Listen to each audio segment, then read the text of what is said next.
Welcome back to Used to Sew, a podcast about sewing machines, sewing history, and sewing culture in the past and present. I am your producer and co-host, Aradia, daughter of your main host, T.R. Kelly, and we are here today to talk to you about a field trip we took to the thrift stores of Florence, Oregon, the many scores we found there, the projects we intend to make with those finds, and the grandma that sent us off to the coast with plenty of cash for snacks after retail therapy. We ventured into St. Vinny's, the Elks Lodge, and the Humane Society thrift stores on a quest to find affordable fabric, notions, and more. TR worked to teach me how to identify fiber types by touch. We kept each other grounded in all the options paralysis that shopping inevitably induces in us. I got lost in a world of purple, and after we got home, preparing all that material was its own project. TR also originally included a long deep dive into the Singer 301, but in the post-production phase of making this podcast, I decided that that will do as its own episode entirely, for purposes of runtime. This episode was sponsored by Grandma in her final days on this side of the veil, and we deliver this episode like a story to her about our day, just as if she was still listening to the podcast. Because in a way, she is. Oh, welcome back to Used to Sew. Yeah, well, our number one Patreon has passed on to the great sewing room in the sky, but don't tell her that. She hates sewing. So I think she went to a casino, actually, where she can smoke and drink and gamble. And yeah, so somebody's going to have to pick up the slack. Grandma's passed on, so we need another Patreon in the top winner's slot. It could be you. Join the winner's circle here at usedtosew.com on Patreon. Yeah. Well, it's been, you're following us, and this is a sewing podcast, and sewing tends to be sort of people who are people, even in our own little quiet, organized sewing room way, and been following along. Mom has passed on, and I'm podcasting right now from her desk west of Junction City, Oregon. It's raining. It's gray. And sitting in the actual chair where she hit the jackpot. And so she is our special guest today, right? Oh, yeah. Yeah. I mean, she's always been our number one sponsor and patron and supporter, for sure. But an extra special seat today on the podcast from the other side of the veil. Yeah. Oh, yeah.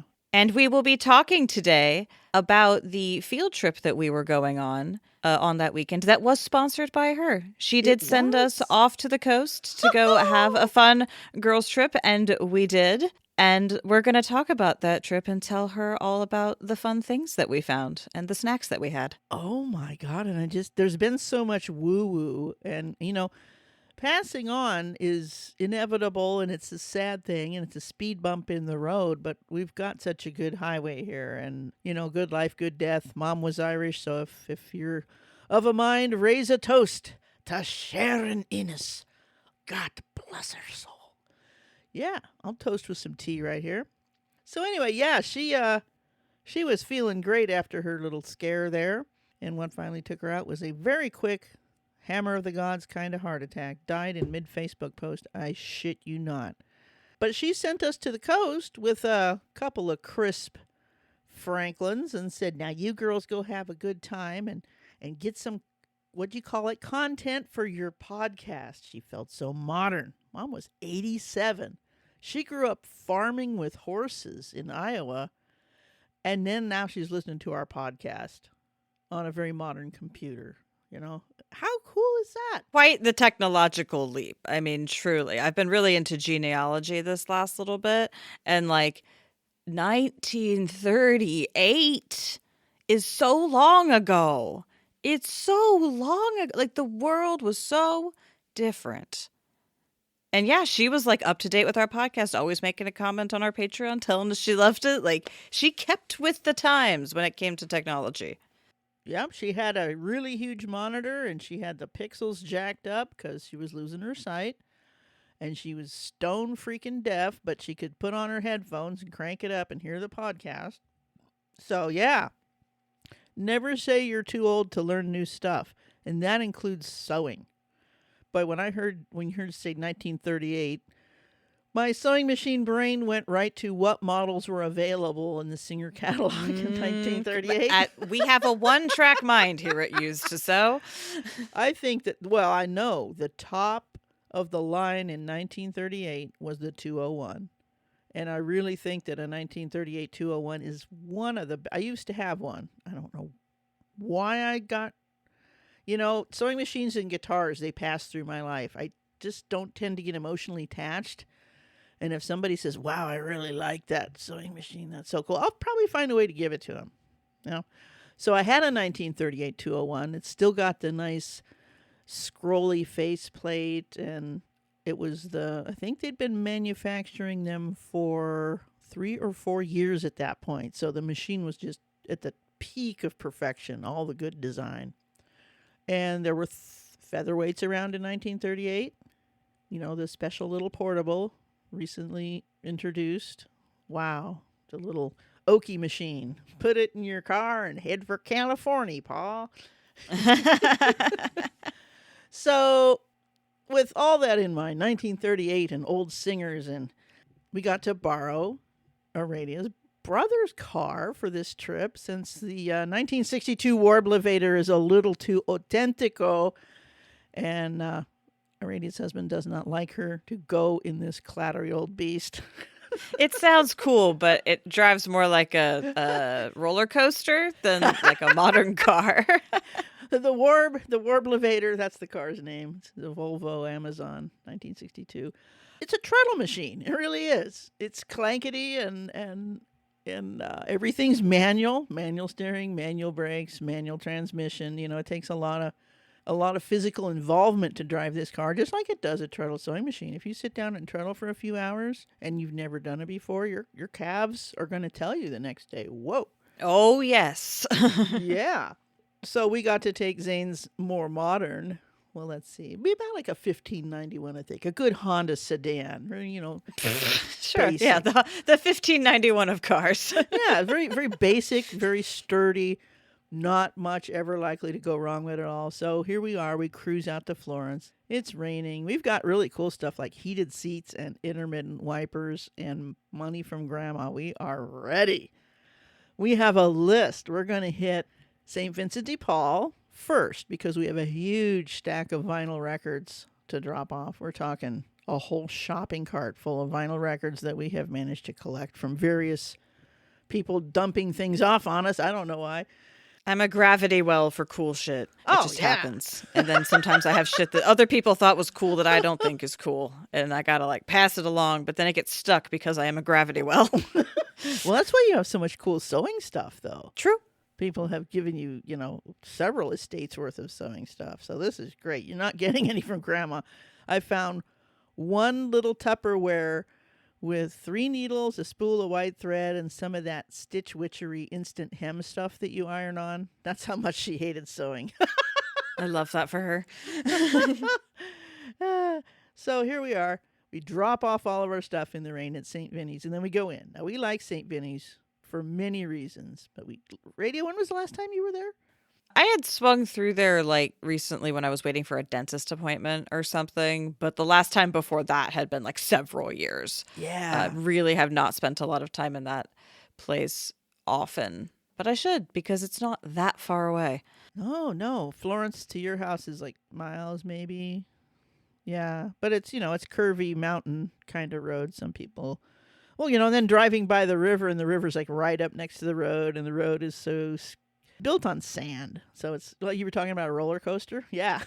Mm-hmm. Boing, boing. Mm-hmm. So we get to St. Vinny's. We drop off our albums. We go in, and right in the back, glowing is the sign, textiles. We are on the look for fabric and sewing stuff. Basically, right? We're going to go out there because you don't have much fabric. Right. I have a lot of fabric, but none of it is for the projects that I want to make for the upcoming season. All of that fabric I have used. So I'm talking comfortable to wear fabric. The fabrics I have are specialty fabrics, slippy fabrics, warm, cozy fabrics, wool fabrics. I don't have any t-shirt material, so No. that was kind of what I was looking for. And yeah, other like all cotton things. We ended up on a quest for entirely cotton or entirely natural fiber. We were going for stuff that wasn't blended, or like I did get one thing that was a wool silk blend, but like but that's fine. good. That's good. That's Those a are good both blend. That's a fine blend. That's beautiful. She got this awesome like Scandinavian pattern sweater, and she said, "What about this, Mom? Wool silk." I'm like, "Oh yeah," but definitely watch how you wash that. You can shrink it. Did you wash it yet? No, it's still sitting in a pile because I am slow to do things. It's good. It's good. But there's no rush. right. But yeah, we were on a quest to only get really high quality fabric. And so that allowed us to sort through a lot of low quality fabric very quickly, just by touch. Like I remember we went up to the counter and we're checking out. The person checking me out was like, "Wow, you really scored on the fabric." I'm like, "Oh yeah, Mom's teaching me how to distinguish types of fabric by touch." And they look at me and they're just like, "That's got to be really hard." And I stare back autistically, just like, "Well, I mean, it's not that hard. You just got to practice." Yeah, you just gotta say it's our superpower. We can tell the it's difference. a texture thing. It's just you run your fingers over it, and there's either an aliveness or a weird staticiness, and That's like they're exactly pretty how it feels. distinctive. And like cotton's kind of in between, but like it's still not that weird plastic feel. It's a softer, more planty feel. Planty feel, yes. Yes. And you still have to check. Like I'm still refining my sense. Like every one I would be like, "Ooh, I like this one," and then have to check the tag. And like I'm slowly refining my ability to tell. But like the goal is to be able to just touch a bunch of fabric and find the one that's worth examining more closely. Oh, it really is about practice too. So that's why feel the fabric. I still get fooled with acrylic wool blends. Those are the ones that fool me because acrylic is a fabric that can be manipulated into all kinds of interesting textures. One of the cool tests for acrylic, if you don't know, dip a piece of it in nail polish remover. It will melt. Oh, yeah. Acetone. Acetone will dissolve acrylic. But there's other synthetics that it won't do anything to. But there are many different solvents. And we'll do an episode on testing fabric by setting it on fire and putting it in different chemicals. But for now, we were concentrating on what does it feel like. Radia, describe for the audience your cashmere when you touch that. Oh my God, it's so soft. It's just like a cloud. It's so soft. We've been talking about finding cashmere for you shrink it down really, really, really hard until it becomes cashmere felt, which is an amazing texture. And then you make absorbent underwear with it. It's very absorbent and it doesn't ever hold an odor. And it's wonderful. We have a video up on YouTube about it. But anyway, we're looking for cashmere sweaters that didn't have to be wearable. They just had to be cashmere so we could shrink them down. And I said, "Ooh, Radia, here, feel this." And you grabbed it and your eyes got big. It was the most beautiful thing. It was like, oh, it's like touching a kitten or something. Like, oh my Truly. God. So we snagged so it. good. It's so nice. And we did shrink that one down, I think. Yeah, we did. And I also found a full bed sheet set of just like this. Oh. It's just tons of fabric, just yardage upon yardage. Like most of what I bought was clothing that I'm going to cut into smaller pieces that I can use, like big shirts that I can, cut into smaller pieces. But this sheet set, that is actual yardage. I don't have to get too creative with that. That is just straight up yardage. It's a king size sheet. Didn't you get a set? That was that sort of plum and tan print, wasn't it? Yeah. The cotton? Yes. It's almost calico. Yeah. I looked at that one too. It's beautiful. It's like, oh, that could go any kind. It looks vintage. It looks warm. It looks cottony. Exactly. And then you got that. Exactly. What was that really lightweight white with the very slight blue print on it? Was that a sheet too? That was a huge piece of fabric. We were talking summer dress. I don't think it was a sheet, but it was a big. No, it might have been a sheet. Yeah. It was I just think a it was top like a sheet, top maybe. twin or something like that. Yeah, but it had this beautiful crinkly light texture, and we were talking about. That's a summer dress for sure. For those of you that don't know what Aradia looks like, she is one of the palest white people. She's whiter than white. I burn if I'm in the shade. I can literally burn in the shade. That's how pale I am. Yeah, so I looked at that fabric and I'm like, there's your UV festival dress right there. Lots of layers of Right, fluffy right. cotton and a big hat, and you're going to be festival time. And then that we think African print that you thought Yeah, was the yardage. curtain thing. Yeah, I Mm-hmm. thought it was yardage. I thought that was this big, beautiful block print. We got it home and opened it up and realized it's actually a paired set of curtains that are meant to go together. You walk through and like you split the sun design Yeah. in the middle, like when you go through. So more festival gear. I'm not cutting that up. That is perfect as it is. The beautiful thing about that is it's a hand printed fabric. There's no selvage. There's no selvage print block and It's everything. gorgeous. It's orange and black, and it's very cosmic. It's like there's all Yeah. these stars and planets. Like there's literally planet motifs. Like it feels like it's a melding of old designs with modern ideas because it's got a very cosmic Oh yeah. look to it. It's very, very pretty. So it's like this is some oddball thing. You couldn't ever buy this in a fabric store. This is a thrift score. This is a one of a kind thing here. And everything I found was tagged white, so I got 25% off of literally everything, Yeah. which was great. And you got that piece of finely woven cotton with the woven borders and the script that we can't decipher. The closest we got was Burmese, maybe. I mean, we know we know what a lot of different writing looks like, but this one we don't get. Yeah, that one's very trippy. I don't know what I'm doing with that, but it's pretty. It's beautiful. It's a very, very quality fabric. I was look. You can kind of tell. It's like that is a fine fabric. I don't know how I can tell. It has a glow to it. Like I spotted a Pendleton wool from 20 feet away. Radia, there's They one. just look different. The light bounces off of the fibers different. Yeah. And if I hadn't already been weighted down with fabric, I might have. Of course, they wanted money for that Pendleton because it was still a function. Well, because you can tell it's a Pendleton. It says It's Pendleton. functional, yeah. Yeah, and it's a function. It was on their functional vintage garment rack. I think they wanted $20 for it, which for a real vintage Pendleton, if you were going to wear that as a shirt, that's a score. Especially if you donate a stack of records and get a 25% off coupon. Oh, and I was hoovering up fat quarters and calico quilt bits like crazy. I got tons of wonderful little calico things for just fractions of what you would pay for this. And there are a lot of designer fabrics with the names in the selvage and really highly well woven stuff.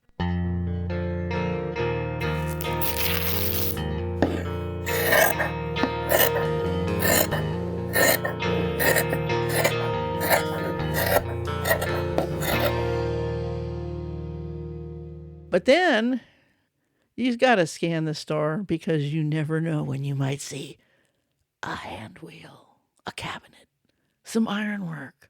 Radia, look, what do you see? And I look over and I see not the sewing machine she's pointing to. I see a different sewing machine. That I And hadn't then seen yet. as we start to walk towards the one that she had seen, we see a third sewing machine. Ah, a treadle!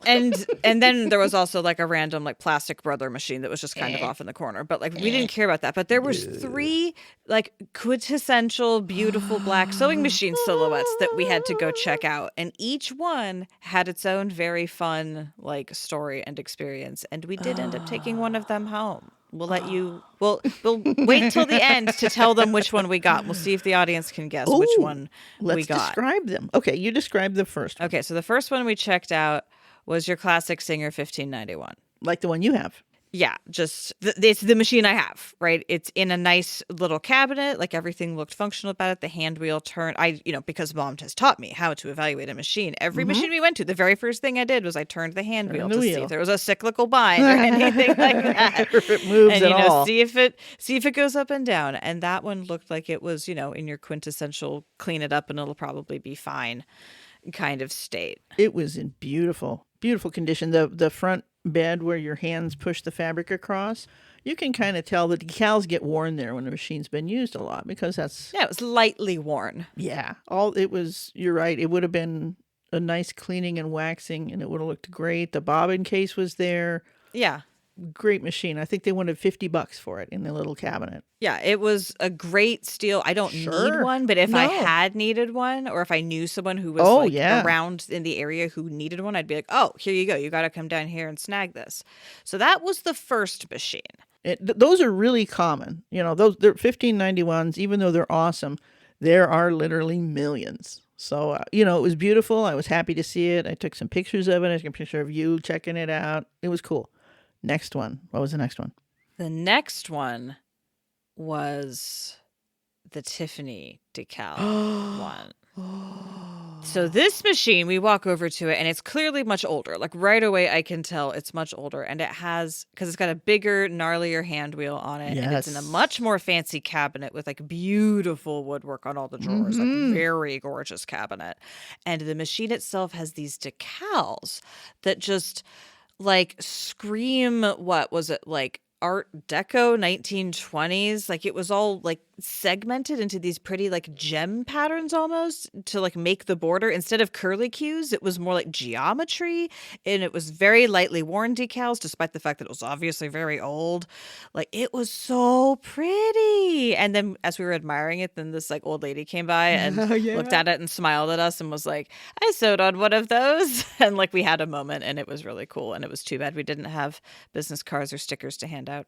Oh yeah, she was enjoying us enjoying the machine. It was so fun. And she was a lady like, late 70s, early 80s, the next generation up, and but that decal scheme is called Tiffany because after the Tiffany glass lamps, I took a picture of the serial number and the machine dated to 1907. It was a Singer Model 27, which is a long shuttle, and the shuttle was in there. Oh, yeah. That was it. It was a long shuttle. Yeah, I forgot about that. Yeah, and it's a treadle. No electricity, so there's no light on it. And the difference between the 27 and the 127 is the 27, you still have to push the tension release. It doesn't have an automatic tension release when you pick up the foot. The Tiffany decals are beautiful. I had never seen those in the wild, as they say. I've only seen them in books. So, of course, I took some pictures of that. It had the 7-drawer cabinet, which is the center drawer plus the 3 down each side. And there were all kinds of cool attachments and things in the drawers. Like I said, treadle. The cabinet woodwork was in good shape. A little, Howard's Feed and Wax or Murphy's All Soap or whatever. They wanted $249 for this, which as a machine collector, if I wanted a beautiful functional treadle in my front room, that would be it. It was beautiful to see that there. And it's like, it's in good condition. This was not kept in a barn. This was kept in somebody's house, even if it wasn't used much. So it was a 10 out of 10. It didn't have a belt, but none of those old guys ever do. And they're $10 down at Viking Sewing Store. You can order them. It's not a special thing. It's a big, long 72-inch piece of leather with a staple in the end. And you there's instructions on how to do it. Or you can call me. I make house calls. But anyway, that was I've never seen one of those full 7-drawer cabinets either. That was the top of the line. So this machine, what would that have cost in 1907? The Model 27 head in that cabinet, I do not know. That's something we should make a look up to see. So in today's dollars, they wanted $249. If you had donated a stack of records, you'd get 25% off of that, which makes it an even better deal.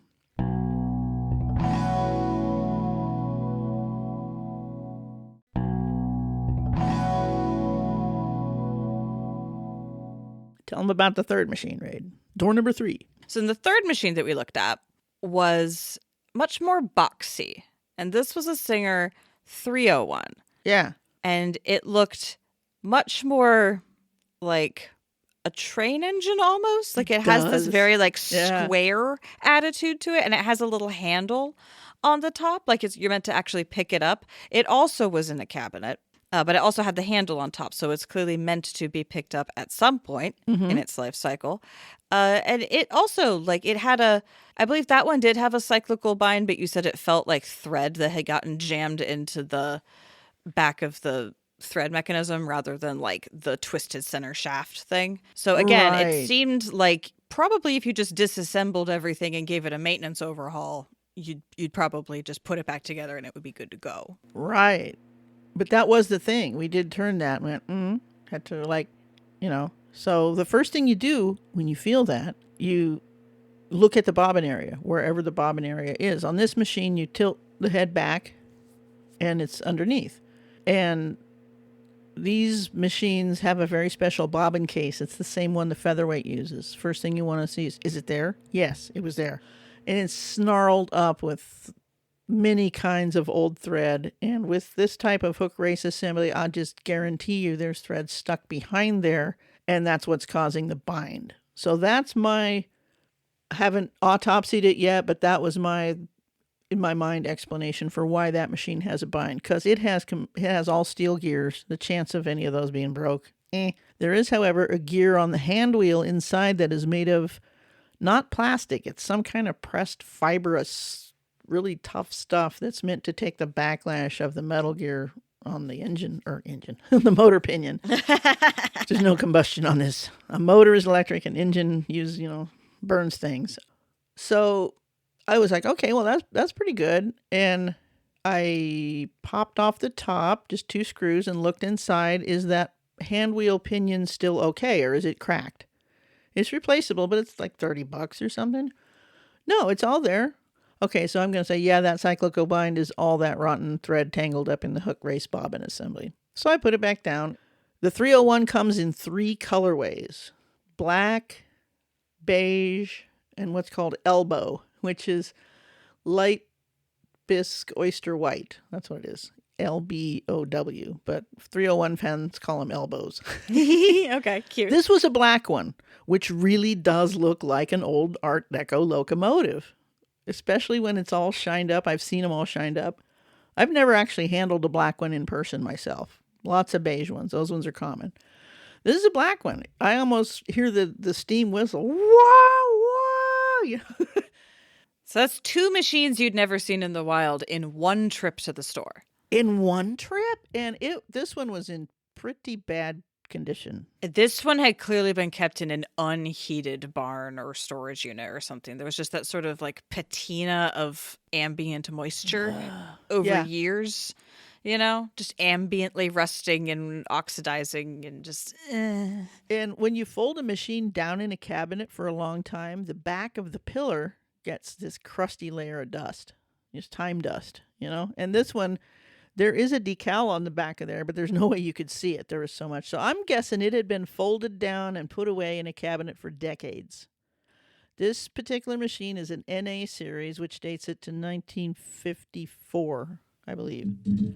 A little late for Art Deco styling, but Singer was kind of slow on the uptake with their styling changes. They were very much like Ford in that they did not believe there should be a lot of styling changes. However, in the 50s, that's when we start seeing stuff go crazy. So Singer was still very conservative. Sure, we'll make a new shape, but it's going to be black.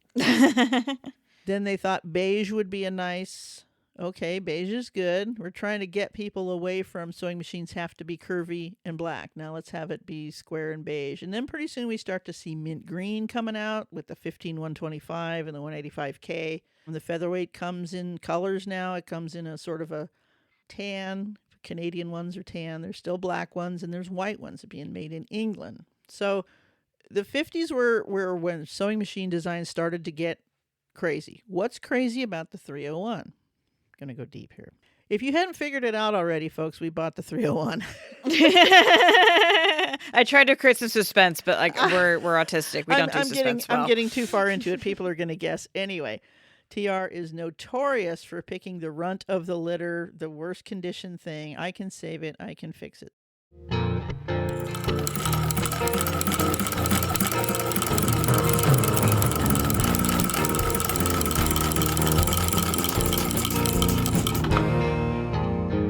So after we bought the machine and we left St. Vinny's and we were all excited, we still had places to go.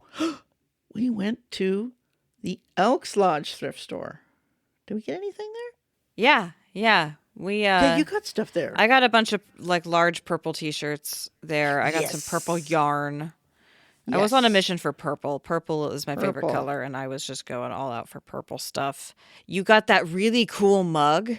I did, the cat mug. That really cool mug, the cat mug from West Germany. Yeah. Made in West Germany. I looked it up. It's a specific thing. Those sell for $50 a piece on eBay now. Yeah, wow. It's a certain designer, but you could go back and get the other one, but I'm just going to drink tea out of it because it's cool. It's a really cool, cat eye mug, and there's, texture to it. And yeah, on the bottom, it's molded that it was made in West Germany. Yeah, it's so cool looking. Yeah, and then I got that awesome mid-century plate with all the atomic designs on it. I accidentally dropped it. Yeah, that was a bummer. That was a bummer.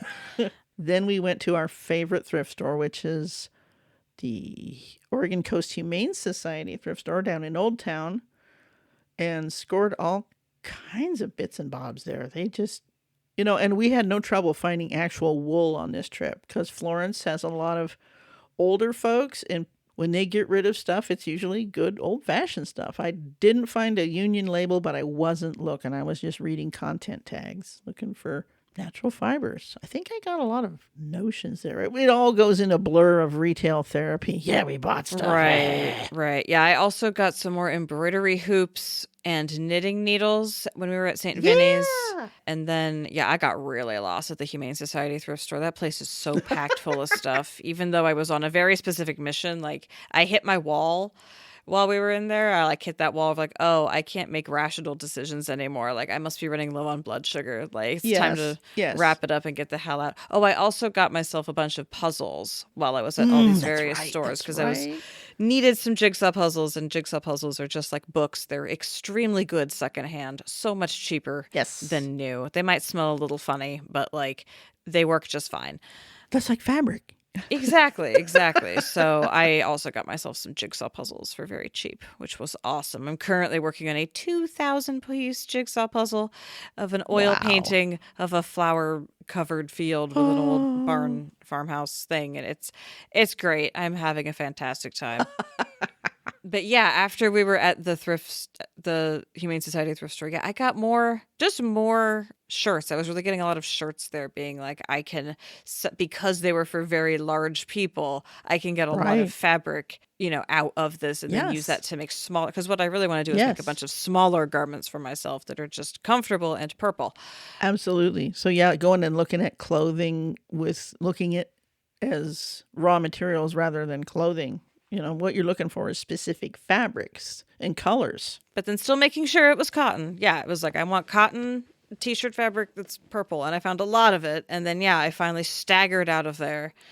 We went to the car and we're we have officially run into the engine lights are blinking on our dash. Yeah. So it was time for Mexican food. Let's go get Mexican food, so comida mexicana, so we went to Traveler's Cove, which is in Old Town Florence, it's such a funky old restaurant. It's kind of falling into the bay. You're listing severely. It's been there for a long time. It's really just ground into the riverbank. But they have a great pub menu. They have live music on weekends, and the cooks all habla español. We sat right by the kitchen and listened to them talking about food. It was great.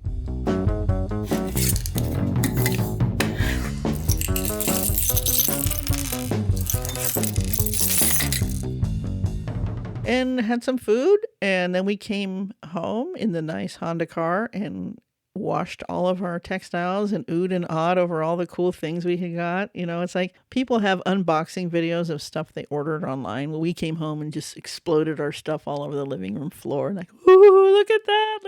Ooh, it was very fun. Sort of rediscovering things that you had forgotten about in the just sheer overwhelm of it all. It's oh yeah, hours ago, I got this at St. Vinny's. I forgot. Oh, did you get this? Yeah, man.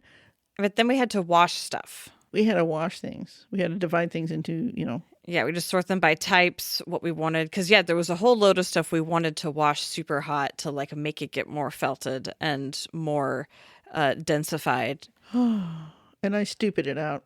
I totally stupid it out. A lot of my calicos, I washed them in hot because I like to wash things in hot. I like to shrink stuff down. Well, we have a lot of color transfer. Oh. So I'm going to wash those things again.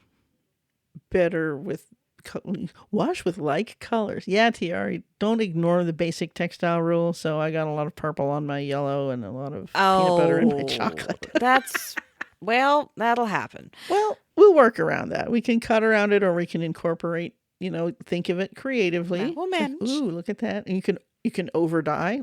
Well, there's a little bit of purple on that. What if I just wound up those two fabrics together and let that color transfer happen? It might be cool. Right? So you got to keep that loose creativity. But we washed things, we folded things. Your husband does not like old lady cigarette thrift store No, smell? he's been side-eyeing my puzzle when I leave it open for too long because it wafts into the house. It's dissipating Oh. slowly, but yeah, he makes bloodhounds look very bad at their job. He's really, really sensitive to smell.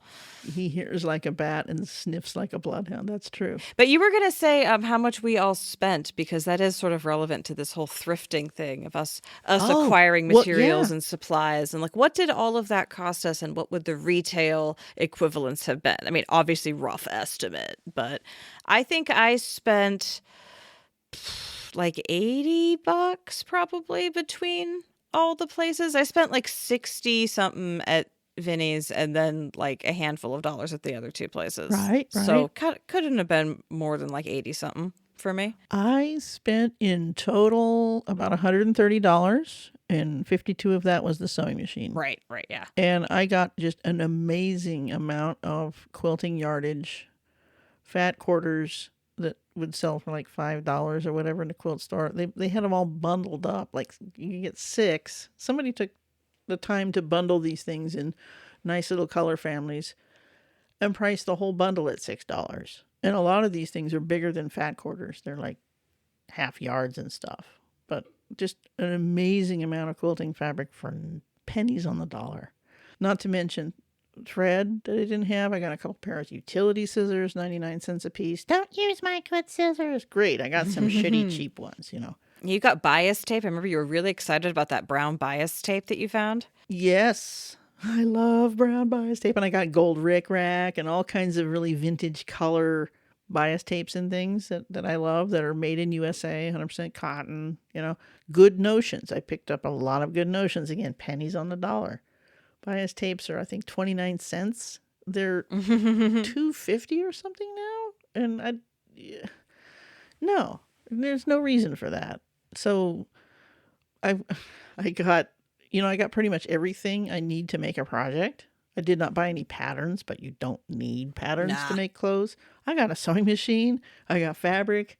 I got a big bag of bobbins. Oh yeah, we had the whole bobbin unthreading thing we were doing while Oh the my laundry was God. going. We were just sitting there unthreading all these bobbins. People, I got some vintage, I don't know if they're Pfaff or Viking, but really high quality metal bobbins, dozens of them. Now, those, if you can find them, are $1.50 a piece. I got a big bag of these, and what I saw in the bag that I wanted was a thread nipper and a ball bearing, like industrial quality, you work in a sweatshop all day, thread nipper. That's what I wanted. So I got that and all these bobbins for, I think, $4.99. I don't have a Pfaff or a Viking, so we pulled off all the thread, and I will probably bag those up and rehome them either through eBay or through a lot of my sewing machine people. It's like, hey, do you need this? Again, I'm not going to hoard things that I don't myself need. Oh, here's another thing about the 301 though. The 301 is a slant shank system. I have no slant shank machines. But last year at a thrift store, there was a bundle of slant shank attachments.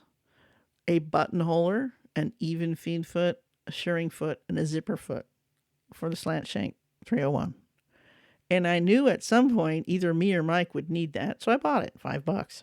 So I've already got all this shank specific attachment started. Nice. So don't hoard things unless it's like, oh yeah, I'm going to run into this, me or Mike at Stagecoach Road Sewing, we're going to need this.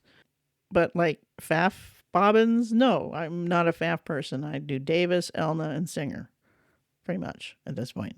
I'm not really interested in, that's the thing. There's so many sewing machines. Pick a few things and specialize.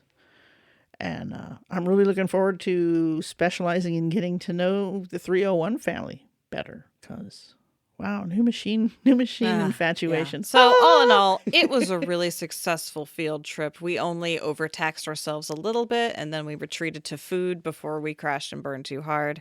We spent a reasonable amount of money and got a lot of good supplies. We definitely have several projects to work on now that are like new and exciting.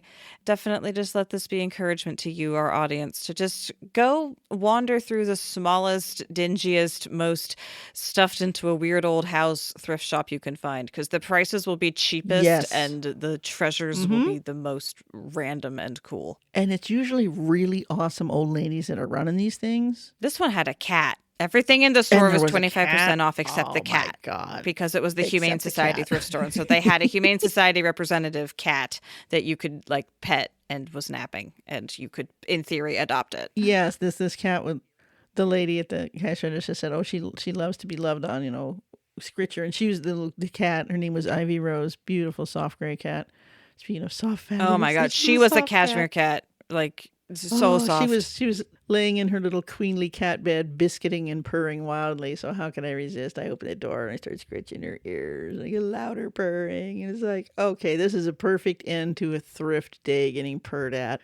And then we went and had Mexican food. We parked in front of the quilt store, but we didn't actually make it to Joy of Quilting. We didn't want to go in there in our depleted state, emotionally and financially. We will save that for another Florence trip. We'll go there first when we have business cards, and we'll wear our cool matching shirts and introduce ourselves and say, why didn't you people snap up that poor 301 up at St. Finney's? So anyway, yeah, that was really fun. This episode was kind of a combination of fighting fast fashion and a deep dive on the Singer 301, which is a way more innovative machine than I ever expected. So I'm really happy to share all this new information I'm getting with you folks. And if you have information about the 301, or you want to know more about it or anything, always feel free to write to us, usedtosew@gmail.com. That's used2sew@gmail.com, and say, yo, about that 301. Where do I get those special slanted needles? That's a question I actually used to get. I needed to explain that it's the same needle. It's just the presser bar and the shank are inclined 9 degrees from the vertical so that you can see your actual sewing, Mrs. Customer. Now, how many needles would you like? Oh, thanks for being with us today. And next time, I don't know if we're going to go talk about Little House on the Prairie, since I got my book set back, or if I'm going to take a deep dive into 201 the Featherweight. Kind of feel we've hit a lot of high points on a lot of stuff today, and somehow mixing the topics sometimes works. Reduce, reuse, recycle, and stay threaded. And there you have it, the narrative of our trip to the thrift stores of Florence, Oregon, to acquire absurdly affordable sewing supplies. TR found a sewing machine worthy of an entire episode's worth of content. I found enough purple t-shirts to keep me busy refitting for a while. And despite a whole 5 minutes of Googling, I still don't know how much a Singer 27 with Tiffany decals in a 7-drawer cabinet cost in 1907. There's a lot of sevens in that sentence. I also learned more about how to identify fibers by touch and experienced the evergreen thrill of spotting a sewing machine between random items of furniture. We went out there with a living grandma's cash in hand, and we returned to our recording studios with a ghost grandma to report back to. Talking about her and to her in the context of this field trip episode was a part of our healing process. We know that she enjoyed our report, and we hope that you did too. Next week, you can look forward to a deeper dive into the Singer 301, also recorded as part of this conversation but separated out to be its own episode. After that, I have a grab bag of episodes that have been pushed out of line to respond to our personal lives to choose from at will. This episode of Used to Sew was sponsored by Sharon Innes, 1938 through 2025. Thank you for listening to us here at Used to Sew. We always welcome your additions, corrections, and feedback in general. Please reach out to us via email at usedtosew@gmail.com. Used to Sew is a production of Fox and Raven Media. For more podcasts from Fox and Raven Media, visit our website at foxandravenmedia.com.